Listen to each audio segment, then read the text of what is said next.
Bienvenidas y muchas gracias por el apoyo y la bendición que nos comparten de este estudio. Adelante. Gracias, bienvenidas a todas, qué alegre verlas.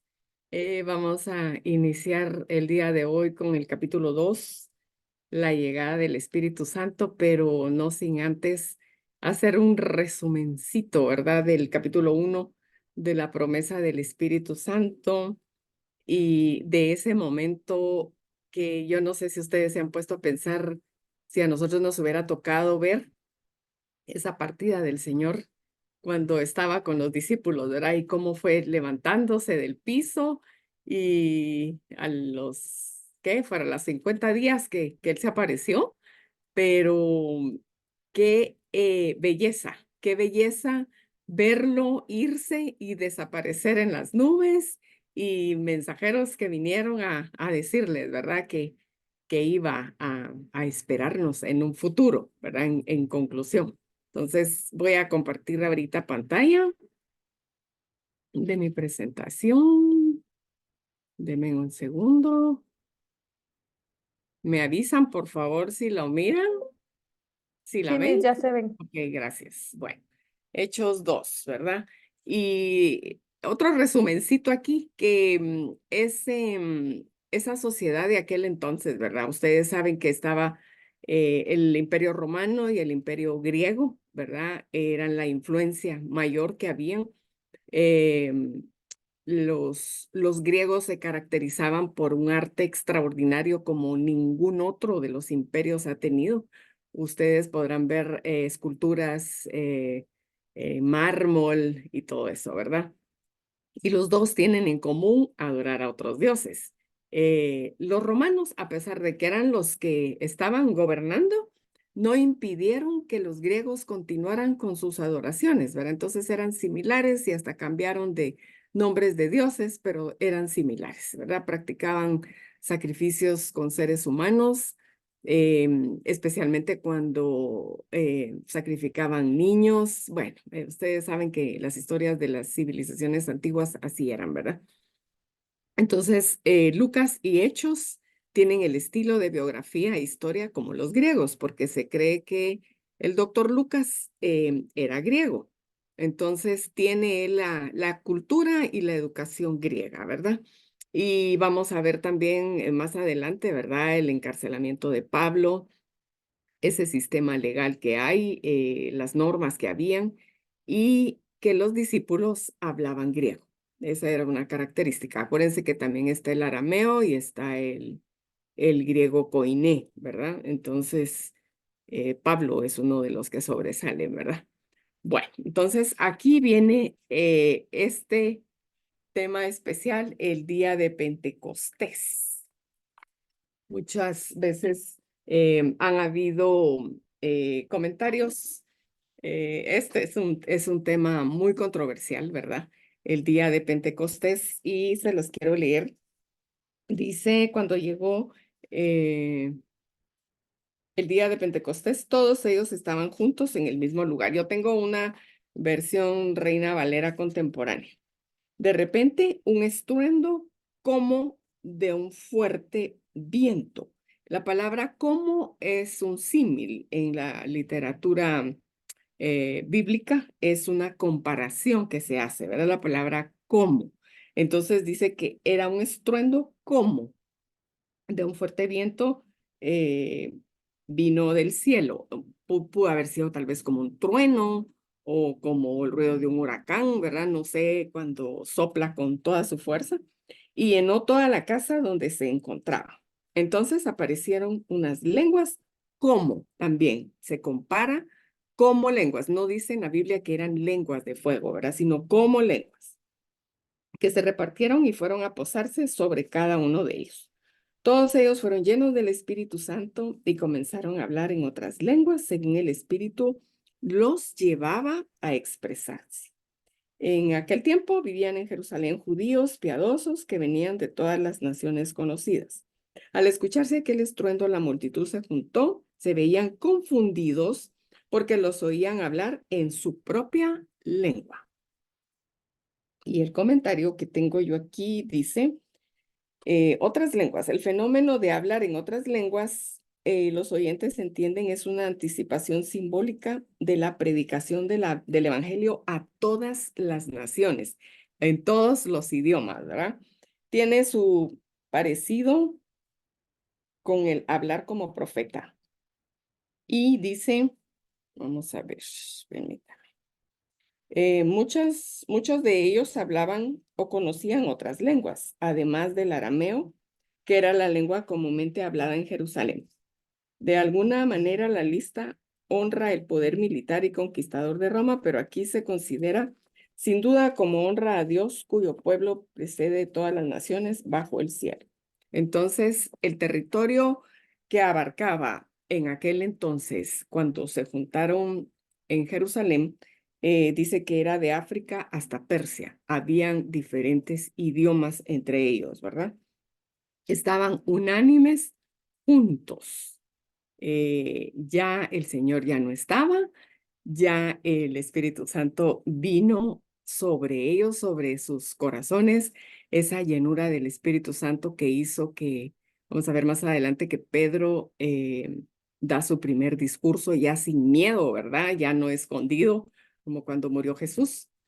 Y el don de lenguas dice que es la capacidad sobrenatural que el Espíritu Santo le da al creyente para expresarse en otras lenguas, procurando la consolación, exhortación y edificación de los santos.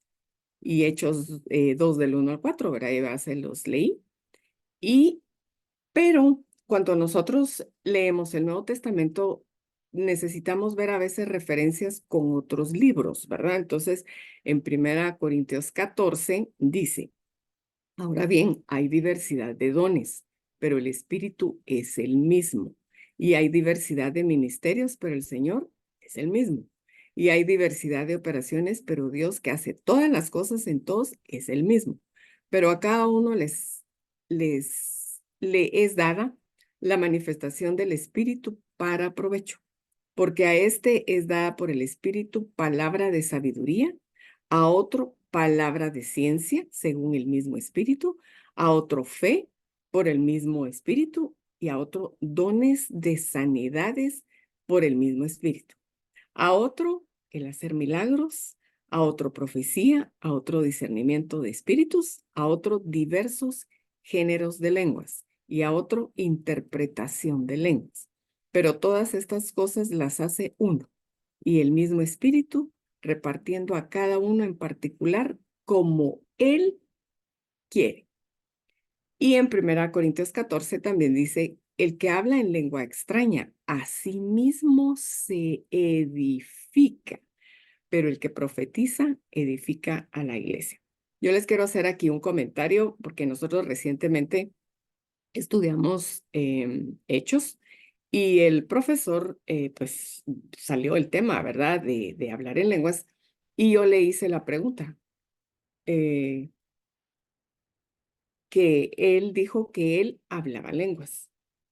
Entonces, por el asunto doctrinal, digámoslo así, ¿verdad? Se entiende que es otro idioma. Estoy hablando de un asunto doctrinal que no voy a entrar en polémica con esto, pero este maestro que tiene la doctrina del seminario, ¿verdad? Cuando yo le hice la pregunta, él dijo que él sí hablaba lenguas. Y yo hice la consulta también con otro de mis maestros y también que hablaban lenguas. Pero lo que el maestro me dijo es que él hablaba lenguas, pero no en la iglesia, sino para él, nada más. Y que no interpretaba él las lenguas. Entonces, es de edificación para nosotras. Yo no puedo, por ejemplo, Lolita, que va a dar el segundo tema, ¿verdad? Decir, yo la oigo hablar lenguas, decir, Lolis, no hables lenguas. No, yo no tengo que meterme en ese momento íntimo que ella tiene con el Señor. Es ella la que está en conexión con el Señor, ¿verdad? Y el Señor conoce su corazón y entonces así logré yo entender el hablar lenguas, ¿verdad? Entonces, yo las animo a que ustedes estudien más del tema. Es necesario, es muy importante aprender griego, porque el griego nos ayuda mucho a interpretar palabras, ¿verdad? Es muy rico el griego para... El griego no se puede hablar en sí, sino que es más, el griego se lee, ¿verdad? No es uno que se ponga a hablar en griego, no, sino que es, uno aprende a leer el griego. Entonces no se vuelve tan difícil porque uno entiende lo que está leyendo, ¿verdad? Aunque hablar es otro rollo, ¿verdad? De todos modos, el griego antiguo ya no se usa en estos tiempos. Entonces, en el versículo 4 de Corintios 14 dice Pablo, doy gracias a Dios que hablo en lenguas más que todos vosotros, pero en la iglesia prefiero hablar 5 palabras con mi entendimiento para enseñar también a otros que 10,000 palabras en lengua desconocida. Pablo hace referencia de que él habla más idiomas que los demás, ¿verdad? Entonces, y si en la iglesia, pues él hablaba, pues era la relación que él tenía con el Señor. Y si había interpretación, pues era otro tema, ¿verdad? El primer discurso de Pedro. A mí este discurso me impresiona mucho, ustedes, porque les mencionaba al principio, ¿verdad? Aquel Pedro miedoso y cobarde que negó a Jesús desapareció después que el Espíritu Santo vino a darle la valentía y el poder que el Espíritu Santo les dio a ellos. Se acabó el miedo, no importa si me muero por hablar de Cristo, cambió totalmente la mentalidad de los discípulos. Y dice en Hechos 2:14, entonces Pedro, poniéndose en pie con los 11, alzó la voz y les habló diciendo, varones judíos y todos los que habitáis en Jerusalén, esto os sea notorio y oíd mis palabras. Permítame que aquí se trabó. Sepa pues, ciertísimamente toda la casa de Israel, que a este Jesús, a quien vosotros crucificasteis, Dios le ha hecho Señor y Cristo. Él los acusa, so pena de que lo encarcelen o lo maltraten, ¿verdad? Los acusa de que ellos fueron los que entregaron al autor de la vida, ¿verdad? Les dice que ellos fueron los que lo mataron, en otras palabras, pero no le importa. No le importa morir por Cristo. La cita de Joel. ¿Por qué vamos a Joel? Porque vamos a demostrar la veracidad de la Biblia. En la Biblia va a hablar del Espíritu que va a venir 600 años después, ¿verdad? Cuando yo encuentro profecías cumplidas en el Nuevo, yo marco en mi Biblia que siempre hay un espacio en una página blanca, ¿verdad? Entre el Antiguo y el Nuevo, yo trato de poner las profecías que se han cumplido del Antiguo en el Nuevo. Y Joel 2 es un ejemplo. Y después de esto, derramaré mi espíritu sobre toda carne y profetizarán vuestros hijos y vuestras hijas, vuestros ancianos soñarán sueños y vuestros jóvenes verán visiones. Y también sobre los siervos y sobre las siervas derramaré mi espíritu en aquellos días. Por consiguiente, nos damos cuenta que la Biblia no miente, que la Biblia cumple lo que dice. Y esto fue cientos de años antes de que esto pasara. Aquí vemos entonces nosotros la relación que hay entre el Antiguo y el Nuevo Testamento, ¿verdad? Que la verdad de la palabra de Dios, la palabra no se contradice ni miente, ¿verdad? Y como les decía, es una profecía cumplida y esto sirve de evidencia para nosotros cuando nosotros hablemos de Cristo. Nosotros podemos mencionar profecías cumplidas en el Nuevo Testamento, el lugar donde iban a ser, que de una virgen, ¿verdad? Todos los profetas que dijeron desde Génesis viene la profecía. El crecimiento de la iglesia en Jerusalén, capítulo 3. Pedro y Juan, ya con el Espíritu Santo, tienen ese poder de sanar y sanan a un cojo. Todo mundo había visto a este cojo en el portal del templo pidiendo limosna toda su vida, ¿verdad? Y el efecto que provocó ese milagro es que reúne una audiencia. Miles creen y se salvan. Y viene la persecución, ¿verdad? Porque ahí vienen los líderes religiosos a observar y a atacar al que esté en contra del imperio romano, ¿verdad? Viene ese discurso de Pedro, donde les digo yo que los acusa de ser asesinos, ¿verdad? A ellos, y que lo han hecho por ignorancia, ¿verdad? Y el mensaje va a ser, por supuesto, que se arrepientan, ¿verdad? Que va a haber perdón de pecados. Ahí podemos ver nosotros ya la gracia de Dios para con no solo israelitas, sino gentiles. En Hechos 4 vemos que ya la iglesia ya viene unida, ya hay cientos de personas que creen en Cristo, ¿verdad? Así que dice, así que no había entre ellos ningún necesitado, porque todos los que poseían heredades o casas las vendían y traían el precio de lo vendido y lo ponían a los pies de los apóstoles y se repartía a cada uno según su necesidad. Aquí hago yo una pregunta. ¿Ven ustedes que hoy en día la iglesia está viviendo lo que vivió esta iglesia primitiva? ¿Han visto ustedes esas reacciones hoy? Difícil de contestar, ¿verdad? De vivir en comunidades, por ejemplo, ¿verdad? Y que nadie padeciera necesidades. Los creyentes estaban unidos no solo espiritualmente, sino materialmente. El Espíritu Santo había dejado atrás el egoísmo, la envidia, y entonces ellos compartían todo. Y es el ejemplo de una sociedad. Y escuchaba yo unos comentaristas, fíjense, de que decían, o sea, que la iglesia era comunista. Yo no sé si ustedes han oído hablar de eso, que a la iglesia la catalogan como comunista por haber hecho esto, ¿verdad? Porque aparentemente así sería el comunismo, ¿verdad? Solo que en la vida real se ve otra cosa, que los líderes se quedan con todo y el pueblo sufre. Aquí no.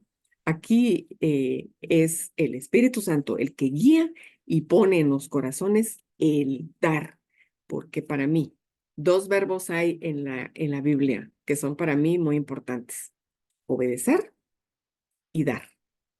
Los dos, el obedecer los mandamientos y ser dadivoso, porque hay una recompensa del Señor. No que nosotros estemos esperando, Señor, yo te voy a dar y ahí me das, por favor, ¿verdad? No, lo demos de corazón y voluntariamente.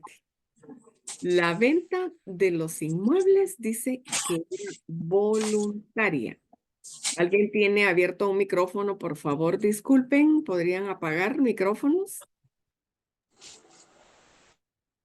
La venta de los inmuebles era voluntaria, como lo es hoy la ofrenda y el diezmo. La ofrenda no se impone en el Nuevo Testamento, no está impuesta, es voluntariamente. Y las personas que han dado testimonio de que voluntariamente le dan al Señor lo que reciben de parte del Señor, aunque como les digo, no es que nosotros demos para que el Señor nos devuelva, porque el Señor conoce nuestro corazón, a Él no podemos engañarlo, ¿verdad? Entonces, esta, esta forma de dar era voluntaria. No era obligando ni comprometiendo a los hermanos, ni diciéndoles, mire, si no da, se va al infierno. No era así, era voluntario, porque el amor al Señor nos hace amarlo y la bolsa ya no interesa, ¿verdad? Voy a mencionar aquí un poquito de Bernabé porque lo vamos a ver más adelante, ¿verdad? Su nombre era José, era por sobrenombre Bernabé y posiblemente originario de Chipre, y según Números 18:20 dice que los levitas no podían tener propiedades en Israel, pero fuera de Israel sí. Y se cree que Bernabé era de origen levita, ¿verdad? Entonces, como dato, la característica de esta iglesia era que era sana, era creciente, ideal y sin problemas. Hoy en día, ¿están nuestras iglesias sanas, crecientes, ideales y sin problemas? Hago yo esa pregunta. ¿Cómo la vemos hoy en día? Porque incluso va más adelantito, vamos a ver cómo hay problemas en estas iglesias primitivas también, ¿verdad? Y cómo Pablo da instrucciones para que esto no exista. Pero esa característica tenía la iglesia primitiva, que era sana. No había corrupción, no había preferencias, no te pongo a servir porque sos el hijo del presidente, por ejemplo, ¿verdad? Y crecía porque habían testigos oculares. Ustedes, yo me imagino esa forma de predicar de los discípulos con ademanes, porque no ha de haber sido o con palabras decirles, miren hermanos, así sin tonos ni nada, miren hermanos, acepten a Cristo porque ustedes son pecadores, Él vino a morir en la cruz y resucitó. Yo no creo que ellas han hablado así. Yo me imagino que tal vez gritaban de emoción porque ellos habían sido testigos de lo que habían visto y querían que la gente creyera. Ya me imagino, por eso pienso yo, ¿verdad? Que por eso impresionaban a la gente. Miren, en estos tiempos diríamos, miren, mucha, crean. Y mi tono de voz sube, mucha, yo lo vi, yo vi sus orificios en sus manos, en los pies, las marcas de la espina en el pecho, mucha, crean, y tal vez hasta zarandear a la gente, ¿verdad? Cuando nosotros queremos que alguien crea, porque esos testigos presenciales valían quilates. Habían visto todos los milagros en esos 3 años. Ustedes lo habían visto morir y resucitar y por último recibir al Espíritu Santo. Entonces había un cambio de vida total entre ellos. Como me encantaría yo a ustedes ver a alguien que en estos tiempos fuera así, ¿verdad? Que su forma de predicar fuera, que hasta brincara si se puede, ¿verdad? Y bueno, no sé si alguien ha visto, yo me acuerdo cuando yo era niña, yo sí vi algún predicador que se emocionaba a ustedes al hablar del Espíritu Santo, cuando había un fuego en los inicios de los 80, ¿verdad? Cuando la iglesia en Guatemala iniciaba con las iglesias pentecostales iniciaban, ¿verdad? Así que hasta aquí llega mi intervención. Lolita, te toca la segunda parte. Bendiciones para todas. Está bien, Miss, muchas gracias. Yo les voy a compartir ahora mi presentación. Y me indican la presentación. Bueno,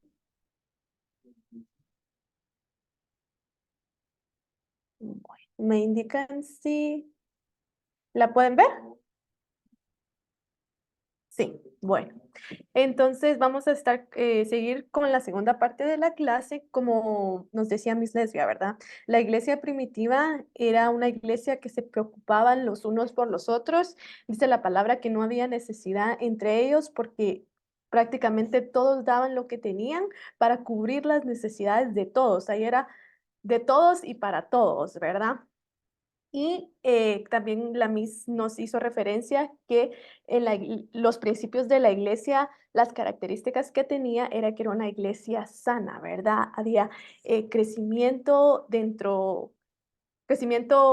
madurez espiritual y también empezó a haber crecimiento de personas que empezaron a acercarse y empezaron a creer en Jesús como su Mesías. Sin embargo, la Miss nos mencionó que en esta iglesia primitiva también existieron problemas. Y podemos encontrar el primer problema en Hechos 5, del 1 al 11, ¿verdad? Esto nos cuenta la situación entre una pareja de esposos. Sus nombres eran Ananías y Zafira.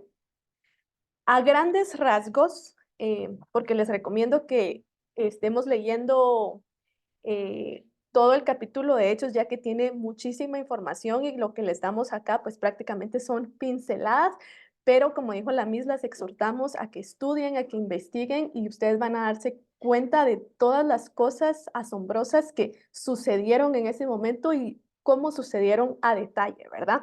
Pero a grandes rasgos les podemos decir que estos esposos eran miembros de la iglesia primitiva, ¿verdad? Y como ellos veían que habían personas que vendían sus heredades y entregaban el dinero a los apóstoles para que éste fuera distribuido dentro de los congregantes, ellos quisieron hacer lo mismo, nada más que quisieron engañar al Espíritu Santo, engañar a los apóstoles y obviamente a la congregación entera. Porque lo que ellos maquinaron fue, o lo que ellos planearon fue vender una heredad por cierta cantidad, pero solamente entregar a los apóstoles una parte, ¿verdad? No les iban a decir la cantidad real por la cual la habían vendido y tampoco les iban a entregar la cantidad total, sino solo una parte. Sin embargo, nos queda claro a través de esta historia que no podemos burlarnos del Señor, no podemos burlarnos del Espíritu Santo, ¿verdad? Ellos vendieron esta heredad, les dieron el dinero y se dirigieron a los apóstoles. Primero entró Ananías, que era el esposo, y quiso entregar el dinero, pero Pedro lo confrontó, ¿verdad? Y le preguntó que si por tal cantidad habían vendido esa heredad. Y él dijo sí, sabiendo que no era la cantidad correcta. Y la Biblia es muy clara cuando dice que el Espíritu Santo se enojó, ¿verdad? Y el Espíritu Santo de una vez condenó a esta persona, que fue Ananías, ¿verdad? Y lo que le sucedió es que prácticamente murió al instante. Es decir, pecando y muriendo, ¿verdad? O sea, pecó, no aceptó, tuvo la oportunidad de arrepentirse, no lo hizo y murió. Y la Biblia en la Reina Valera dice expiró, dice Ananías expiró.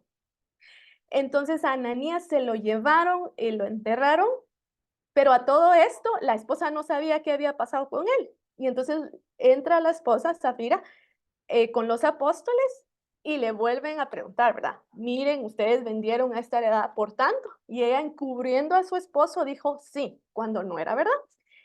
¿Y qué cree? Le sucedió lo mismo, ¿verdad? Y la misma palabra es utilizada para ella. Dice, la Biblia dice expiró también.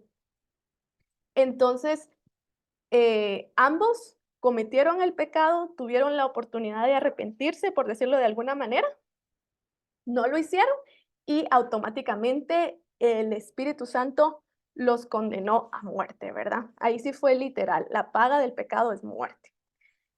Y aquí queremos enfocarnos en que el pecado en sí no era la cantidad como tal. Es decir, el pecado no fue que no dieran toda la cantidad, porque en realidad las ofrendas y las ayudas que se daban eran voluntarias. Pero aquí el pecado fue que quisieron engañar, ¿verdad? Nadie les exigía una cantidad exacta, pero ellos quisieron engañar a todos. Y ellos dijeron que, o sea, en su mente, ¿verdad? Que sí iban a poder con eso, que ellos iban a entregar una parte y la otra se la iban a quedar. Pero no se puede, ¿verdad?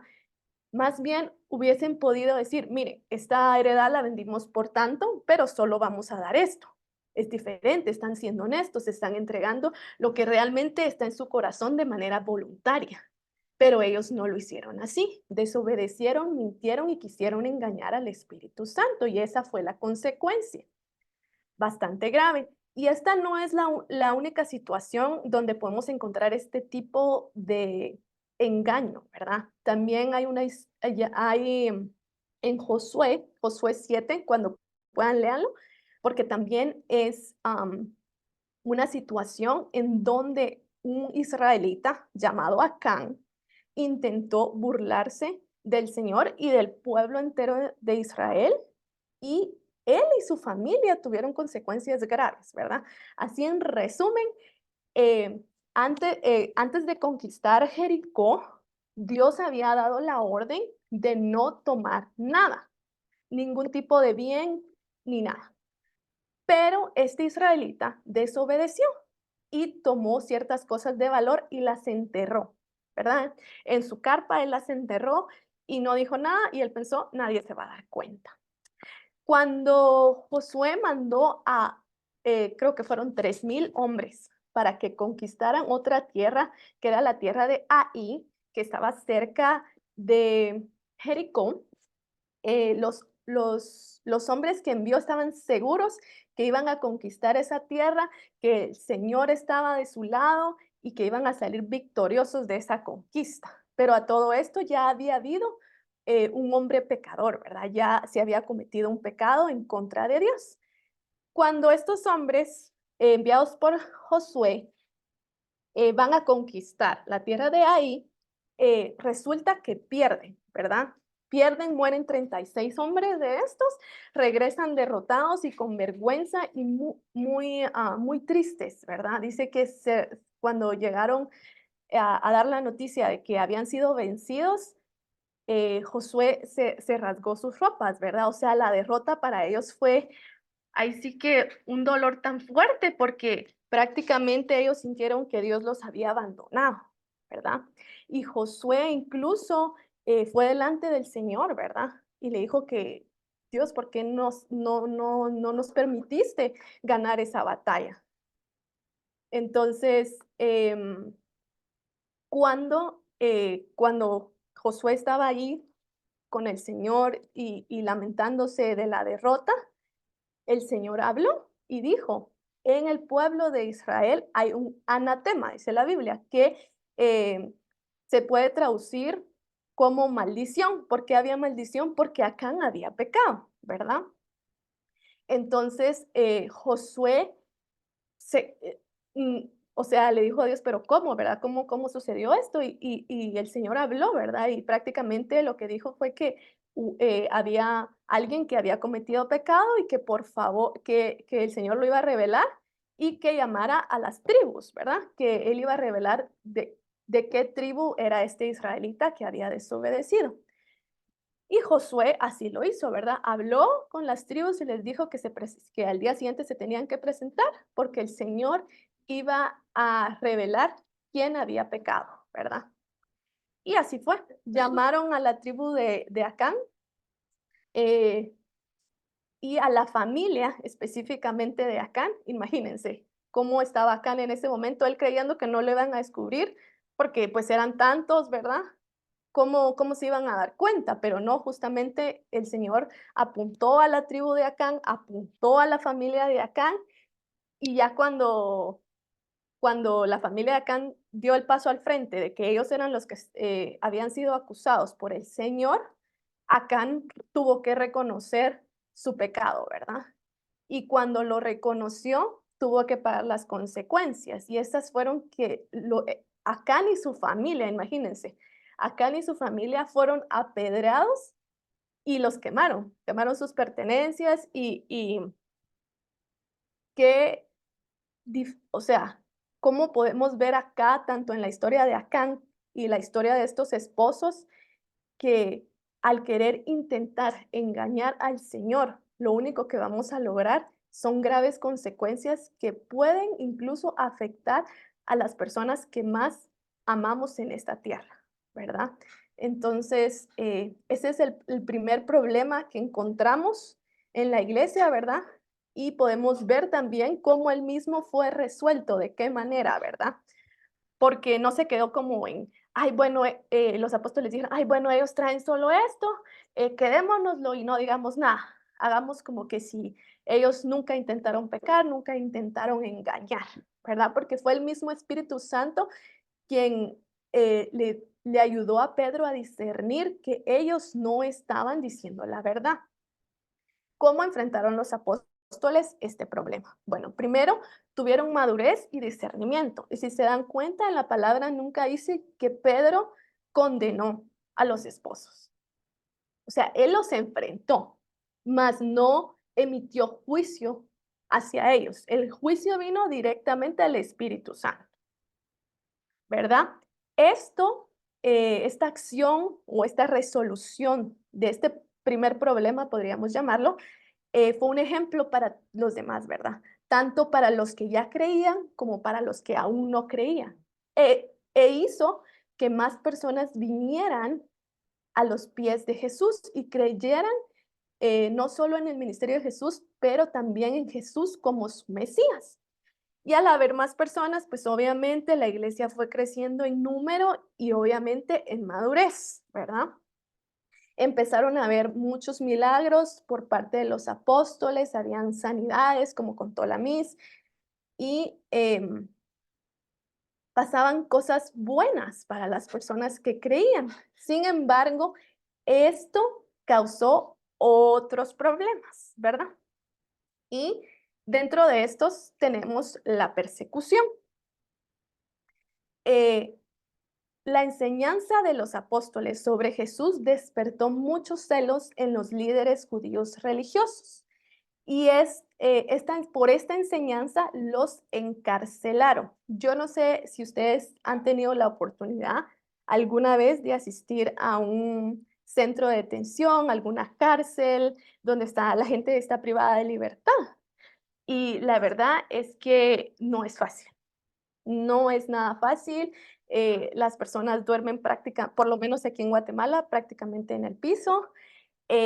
La comida es otro tema, ¿verdad? O sea, y a los apóstoles los llevaron a la cárcel sin ser culpables, ¿verdad? Sin tener un cargo de, no sé, asesinato, robo, cualquier cosa, ¿verdad? Ellos eran inocentes y los encarcelaron. Sin embargo, Dios no los abandonó. Nos dice la palabra que un ángel los ayudó en la cárcel, prácticamente les abrió las puertas y los apóstoles salieron de la cárcel y al nomás salir me da es como un wow para mí cuando yo leo que los apóstoles al salir, lo primero que hicieron fue ir a predicar sobre Jesús.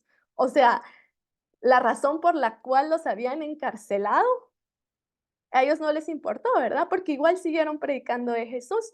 Y cuando estos líderes llegaron a la cárcel, cuando ellos vieron que los apóstoles estaban libres y fueron a la cárcel y las puertas estaban cerradas, ellos se quedaron así como, pero ¿y aquí qué pasó, verdad? O sea, ¿cómo lograron salir? ¿Cómo si está todo cerrado?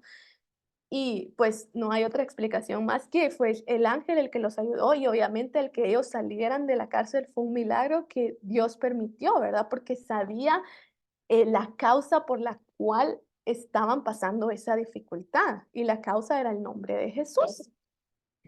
Entonces los líderes cuando vieron que ellos seguían predicando a pesar de que ya habían sido encarcelados y que cuando ellos llegaron las puertas cerradas, pero ellos afuera, yo me imagino a los líderes así como, pero ¿y aquí qué pasó? Pero los líderes tenían que llegar a un acuerdo, ¿verdad? Tenían que conciliar o una decisión sobre qué podían hacer con estos hombres que no paraban de hablar sobre Jesús, aunque les viniera la consecuencia que les viniera, como por ejemplo el encarcelamiento. Y dentro de la conversación de los líderes judíos, salta un hombre que es Gamaliel. Y este es el hombre que prácticamente logra intervenir, ¿verdad? Y les dice a los líderes judíos, miren, hubo un movimiento similar, ¿verdad? Con un hombre llamado Teudas y otro Judas el Galileo, pero ambos murieron y sus seguidores también, o sea, no trascendió como ¿verdad? ¿Qué tal si nos estamos equivocando? Mejor liberémonos o sea, démosles un castigo, pero liberémoslos, no vaya a ser que nos equivoquemos. Y el castigo fue azotarlos, ¿verdad? Y me impresiona cómo después de haber sido azotados, los apóstoles, dice la verdad que salen gozosos, ¿verdad? Y ellos siguen predicando sobre Jesús, no se cansan de predicar sobre Jesús, a pesar de todas las consecuencias bueno, no consecuencias, sino de todos los problemas y dificultades a las que se han enfrentado, ¿verdad? Esto también me hace pensar que en la vida, tanto individualmente como congregacionalmente, vamos a pasar dificultades, pero si ponemos nuestra confianza en el Señor, por más que esa dificultad duela físicamente o emocionalmente, va a pasar, porque todo aquí en la tierra es temporal, ¿verdad? Y luego nos encontramos con más problemas en Hechos 6, ¿verdad? Pero ahora es un problema un poco más interno porque es dentro de la iglesia con miembros de la iglesia. Y el problema aquí, en resumen, es que los judíos griegos empezaron a tener murmuraciones en contra de los judíos hebreos. Y era sobre un asunto de las viudas. Ustedes saben que ser viudas en ese momento, en esa época de tiempo, era bastante difícil, ¿verdad? Porque la mujer generalmente no tenía trabajo, no tenía una profesión, no tenía heredades, ¿verdad? Dependía completamente de su esposo. Y si quedaba viuda, podía depender de los hijos, pero ¿y si no habían hijos varones? Y si habían hijos varones, pero no eran cristianos, no creían en Jesús, ¿verdad? Entonces las viudas eran muy necesitadas en ese momento. Entonces los judíos griegos decían que no se estaba distribuyendo bien la comida para sus viudas y que las que más comida estaban teniendo eran las viudas de los judíos hebreos, ¿verdad? Entonces los apóstoles, a través del discernimiento del Espíritu Santo, decidieron que se eligieran 7 diáconos, ¿verdad? Que eran los que se iban a encargar de la distribución para las viudas. Y es bien interesante cómo los apóstoles resuelven esto, porque de esos 7 diáconos resultaron siendo judíos griegos, que fueron los mismos que expusieron el problema, ¿verdad?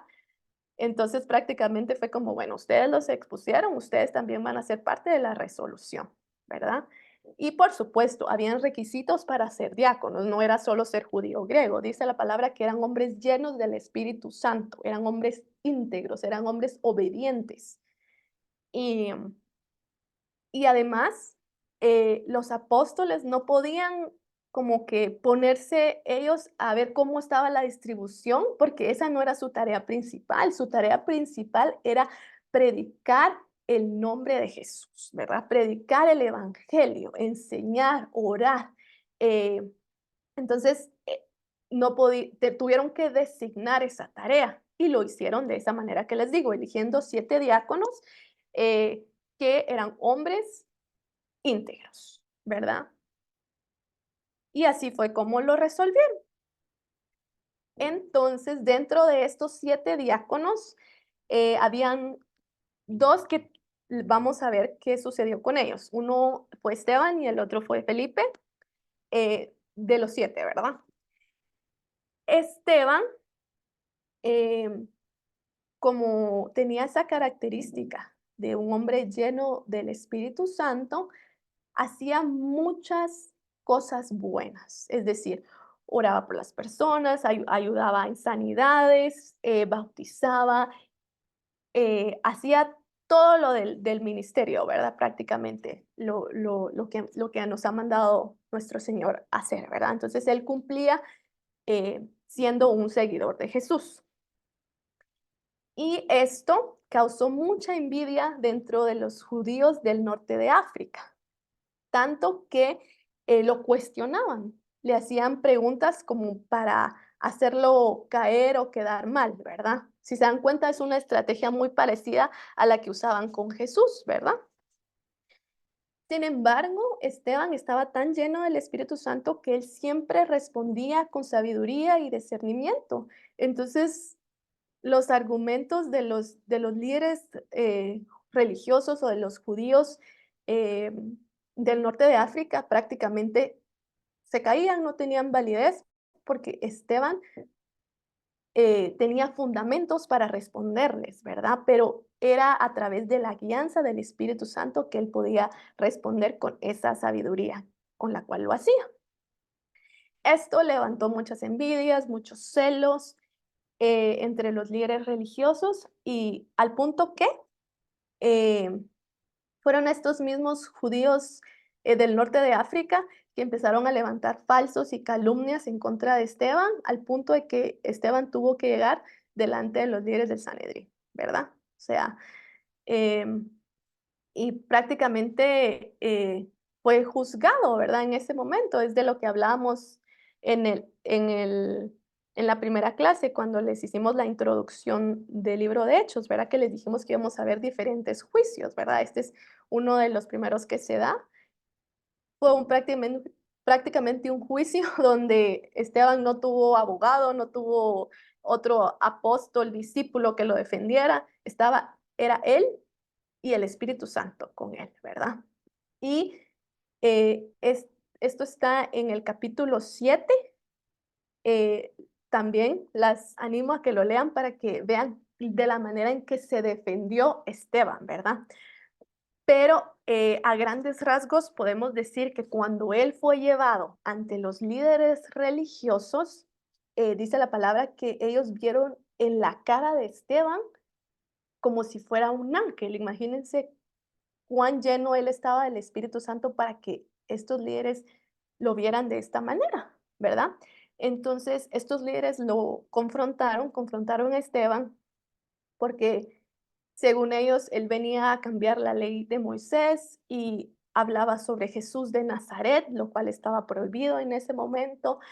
Entonces, él era culpable de lo que se le acusaba, ¿verdad?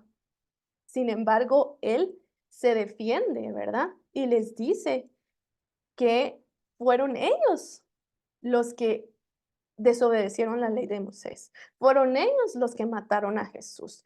Fueron ellos los que hicieron las cosas mal, ¿verdad? O sea, les dice prácticamente cómo se han equivocado, ¿verdad? E incluso les da la oportunidad y les dice que vean al cielo y que prácticamente les dice, entiendan que Jesús, ¿verdad? Está al lado del Padre.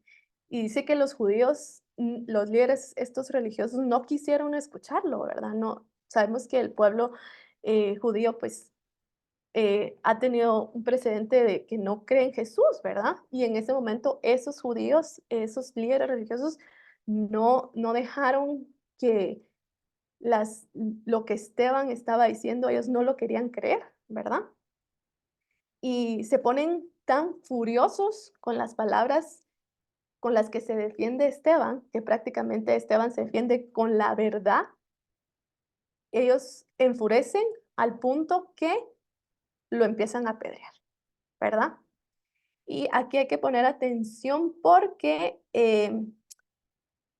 es- eh, aquí en Hechos se nos empieza a introducir un nombre que es el nombre de Saulo, que más adelante lo vamos a estudiar con más profundidad, pero dice que Saulo pues tomó las ropas de estos hombres que empezaron a apedrear a Esteban y después de que lo apedrearon, bueno, más bien, cuando lo estaban apedreando, Esteban cae al suelo. Y miren, es que yo todavía sigo impresionada de las palabras de Esteban al caer al suelo, ¿verdad? Y puesto de rodillas, clamó a gran voz: Señor, no les tomes en cuenta este pecado. Y habiendo dicho esto, durmió. Imagínense que con Ananías y con Zafira, la Biblia dice, expiró. Ananías expiró, Zafira expiró. Pero con Esteban dice, Esteban durmió, ¿verdad? Y recordemos que Esteban es el primer cristiano martirizado, ¿verdad? Que muere a causa del nombre de Jesús.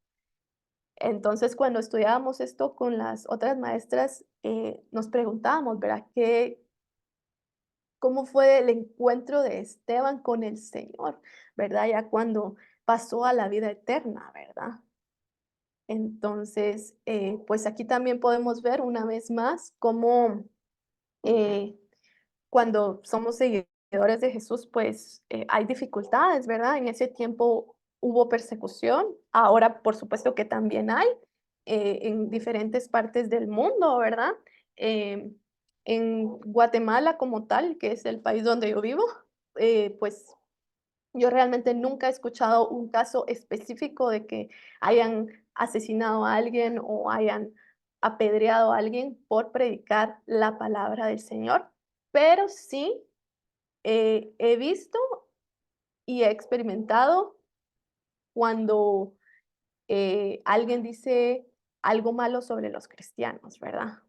Por ahí no es ese tipo de persecución, pero hay otra manera donde los cristianos nos afrontamos a cierto tipo de comentarios, de críticas, pues, de ser juzgados y no que eres cristiano y todas esas cosas, ¿verdad? Sí, sí pasa, ¿verdad? Entonces, con esto terminamos el libro de Hechos hasta el capítulo 7, ¿verdad?